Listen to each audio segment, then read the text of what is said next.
But I think that James Thurber, whom I adore and who's been rather forgotten in America, he's a wonderfully funny writer. He wants to find, let me get this right, he defined comedy as tragedy recalled in tranquility. In other words, something that at the time seemed so absolutely awful. Right. Later, when you're free of it, you can sit back and have a laugh, which reminds you that it doesn't really matter. But at the time, you think it does. So, well, what's so interesting about what you're saying is that, I think what's so difficult about this period in our history is the fact that and I was wondering as a comedian if you feel this, is that you mentioned that there are less shows that are funny and what have you, and you can't talk about things anymore. You're not allowed to mention that, or like there's so many taboos. It's crazy. I find it absolutely incredible what is going on in terms of people not being allowed to speak, because the basic, look, human beings are frail, stupid, lazy, incompetent, but ultimately quite lovable people. You know what I mean? We're a mess. We're all a complete mess. And that's okay. That's not such a bad thing as all that. But to think that anyone can ever come up with some kind of political organization that is really intelligent, it's a waste of time. Of course, it isn't going to be. Everybody's going to cheat on voting and all this kind of thing. You can't come up here, and I think some of the very progressive people say that liberalism has failed. No, human nature has failed. Yes. Because there's no system that you can set up that we humans can't fuck up in about 15 minutes. So we just got to go with the best we've got. And the best we've got, I think, is liberal democracy. And the idea behind liberal democracy, like Voltaire said, I will defend to give my life to defend your right to say things I disagree with. That it should be about people talking to each other and trying to find common ground. Yes. And we've almost lost that. Yep. Yeah. Well, and then in sweeps AI. And in sweeps artificial intelligence to kind of fill the gap. It feels like a setup. It feels like a setup. We blocked ourselves so much, and then artificial intelligence is going to come in and fill in the gaps with more precision than we could. You see, we've created a society where people are largely treated like robots and they behave like robots. That's right.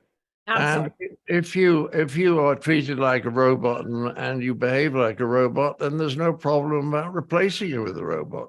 That's right. So all the more humanitarian parts of life, sitting at dinner with friends, enjoying a glass of wine and laughing, that doesn't matter anymore, because you've got to becoming richer and more powerful.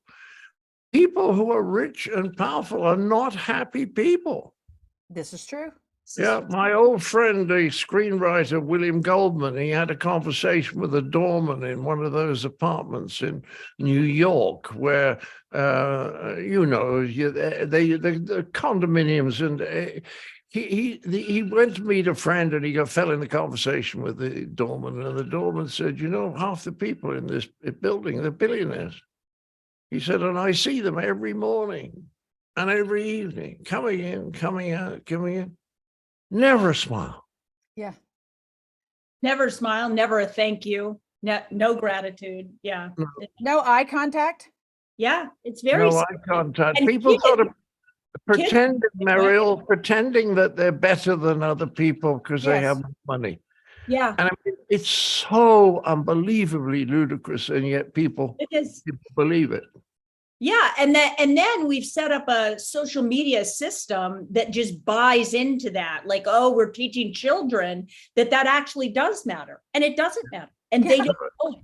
They have no clue that it's all smoke and mirrors and fake, and social media has become the golden calf. Yeah. Yeah, well, it's a terrible business of people trying to pretend they're more beautiful and more intelligent and more accomplished than they are.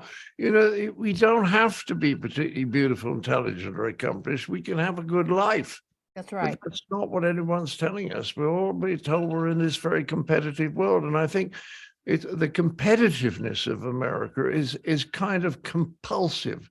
It's kind of knee-jerk competitiveness, you know. Yes. It's like the male peacocks, you know. They used to attract the peacock hens with their tails. And the one with the biggest tail got the most hens until in the end he couldn't fly. Exhausted tail. It's so true. Wow. So I don't know what we do about it, except we try to laugh. And I think we try to tell people, when people are growing up, we try and say to kids, find something that you really going to enjoy doing. Yes, You can be very happy on much less money than you think. that's exactly right. You Something know, that do brings you something joy. so when you wake up in the morning, you think to yourself, actually, this is going to be quite interesting today. If you do that and find a nice person to live with, you're going to have a very good life. Yeah, I agree. I agree. It's a bizarre time, but your laughter and your sense of joy is so powerful, and I think that that's missing in so many people's lives. And I mean, I know you have a new show that you say that we probably won't see in America, but I think we will. And also we are heard in England now, apparently. So that's pretty cool. But I was wondering, could tell us a little bit about your show, like what you're doing, like well, this new channel, which has got a reputation of being right wing, and actually it's genuinely free speech, but a lot of it is right wing and rubbish. They came to me and they said, "Why don't you make 10 programs for us, and you can do whatever you like."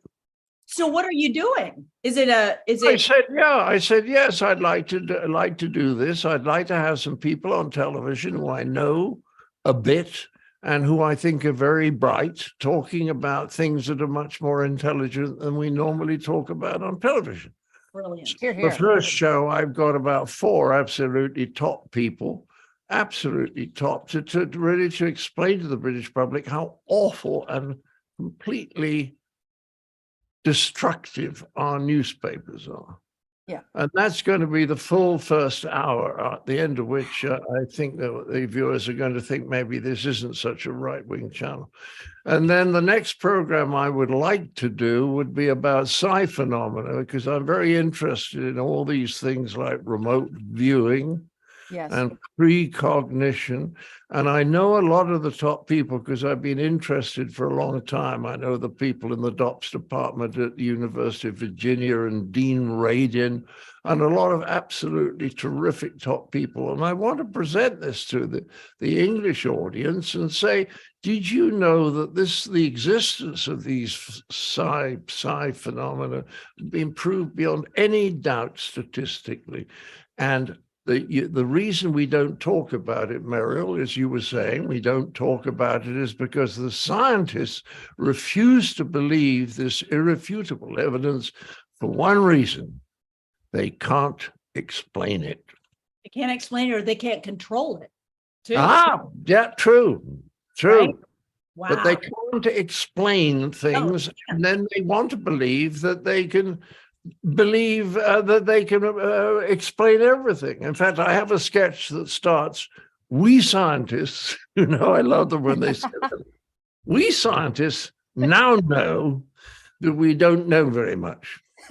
That will be a really happy day because they all think they know lots. They're not interested in the philosophy of science. They just want to go do science without actually examining the underlying assumptions in science. And if they did, they'd realize that it's an extraordinarily useful tool and it doesn't explain anything that's really important. Right. Hmm? Right. Right. Exactly. Exactly. Amazing. Next, we're going to replace this. The next script will be "We Doctors." We doctors. We talk- Now know that we make a lot of money. we make a lot Right? of money and a lot of mistakes, but we don't tell you that. Oh, yes. Yeah, there is a great, it's very funny. I once said to a doctor friend of mine in Santa Barbara, I said, I don't think that 85% of the people in any given profession don't really know what they're doing. And he said to me, oh, no, he was a doctor. He said, no, I think a much higher. So I went off and I looked at the statistics. And every day in the United States of America, the number of people who die due to medical errors is the equivalent of 2 jumbo jets crashing out of the sky. Every day. Every day, medical errors. Yes. And of course they're going to make mistakes. They're human beings. They're going to screw things up here and there. So the good ones screw up less. But I think it's terrible that they often sometimes get sued just because somebody dies, the people in the family think the treatment could have be better, probably could. So sue them, but don't give them huge sums of money, because then it gets like what we have in England football pools. A small number of people win huge amounts of money. It's there are going to be mistakes, and if there are mistakes, then let's try and cut down on the number of mistakes. But we're never going to cut out mistakes completely. One of the funniest things I ever heard, I went down to a little island in between England and France called the Channel Islands. And during the war, it was occupied by the Germans, by the Nazis. And it's a little island with lots of windy roads. And you know what happened? The German vehicles started having lots of accidents because they weren't used to driving in little windy British roads. Right. And Hitler got very angry about the number of accidents were happening. So he forbade people to have accidents. Oh, I mean, that is... I could have used that when I was parenting my children. Had I known that was an option. But we are very fragile people, and we make a lot of mistakes. And if we're smart, we learn from the mistakes. That's right. There was a great British historian called Isaiah Berlin who made a distinction between 2 types of people, the hedgehogs and the foxes. You know this? And the foxes don't pretend to know the whole thing. They know just little bits here and there, and they're always learning from their mistakes, so they get better and better. And the hedgehogs have got one huge idea, and they never, ever question it, like Ronald Reagan. That's awesome. The moral of the story is, folks, don't look to the cute little hedgehog, no matter how nimble he may appear. Well, when we're talking about, as we were earlier, about comedy, an idea came to mind on about the concept of joy. And although it may seem a broad stroke question, I do have a question for you. What, or dare I say, who brings you joy and love in your life? I think the main thing is I married a wonderful one-off woman whom I call Fish. She swims like a fish. And what we both discovered after we've been dating for a bit is that the 2 of us, quite individually and quite separately, had the largest collections of stuffed animals, of soft toys. What's that? Oh, I'm so sorry. Anyway, we discovered after we'd been dating that we each had a huge collection of stuffed toys. No way. Really? Yes. Dragons and lots of bears and every giraffes are flat now. When we put the 2 collections together, it's like the world's biggest soft toy museum. And I'm telling you this because this psychiatrist I wrote the book, he said, people consist of 3 parts. There's a kind of wiser part that doesn't turn up very often, but it's sort of there when people can go quiet and really think about important things.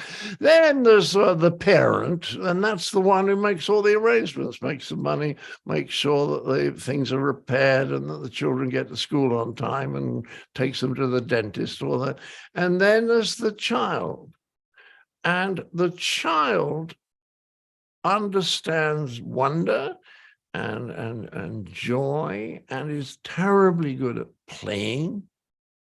And he said, you lose those as you get older if you take yourself too seriously. 100%. So we spend an awful lot of time hiding and jumping out at each other. Yeah.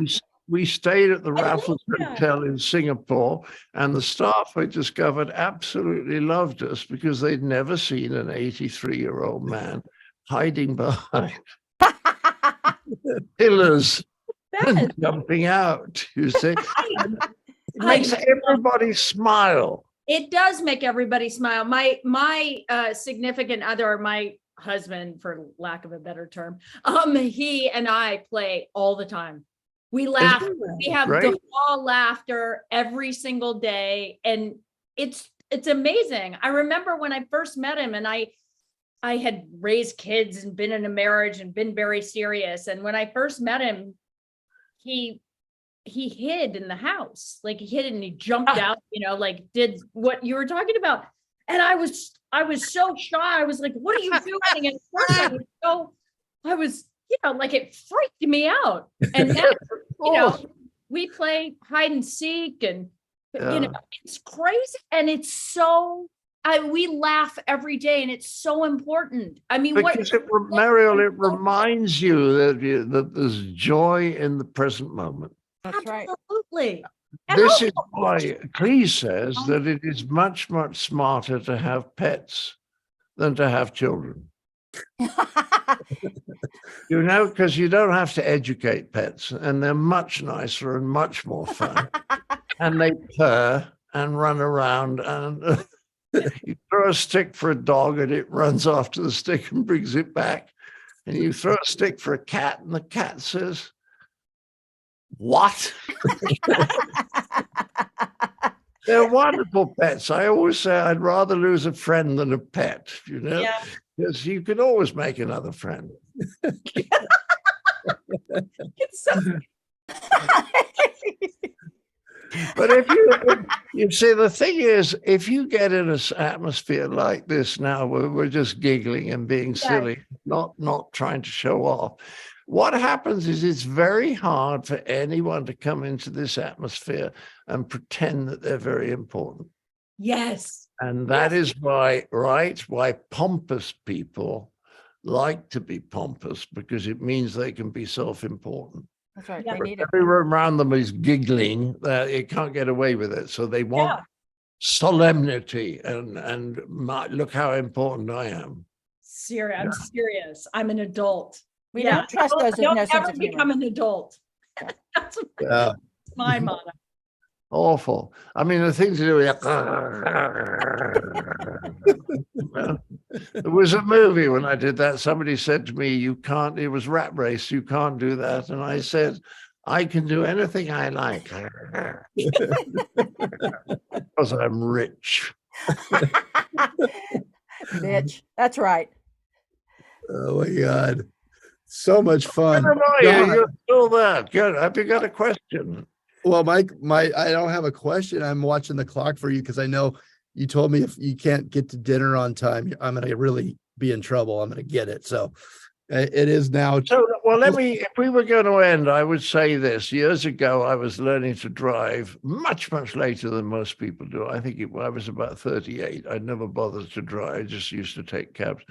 And I was being taught by a lovely man who was a batman during the war. That's the personal servant that is given by the army to very high-ranking officers.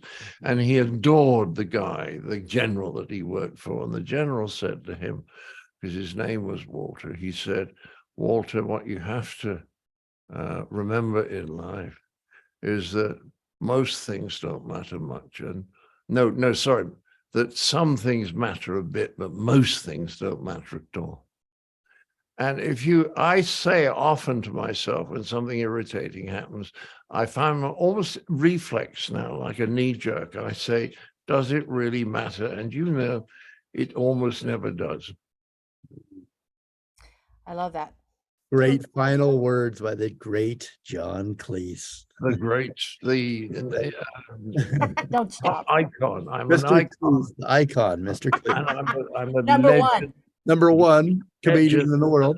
I am an ex number two, and I am also something. Oh yes, I'm an institution.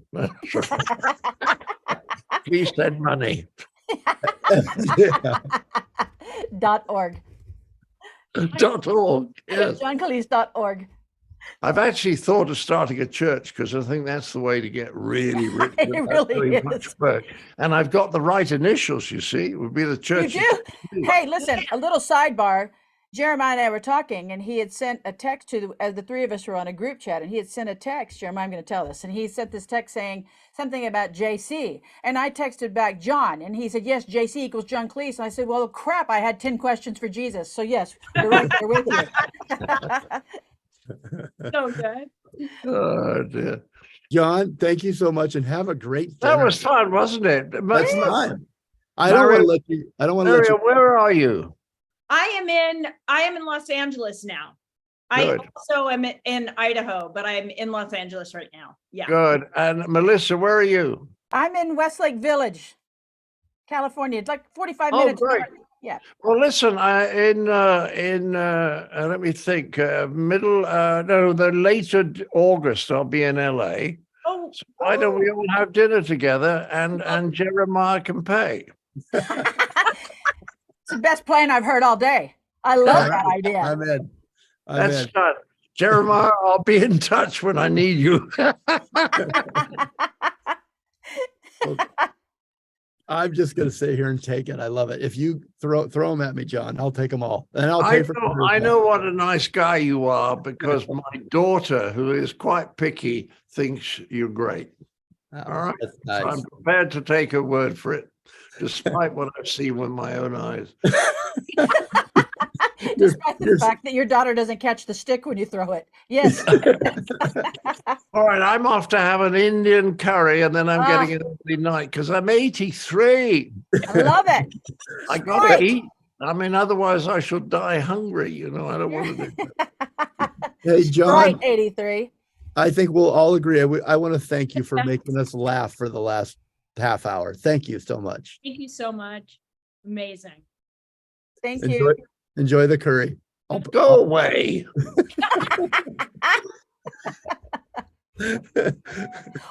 Uh,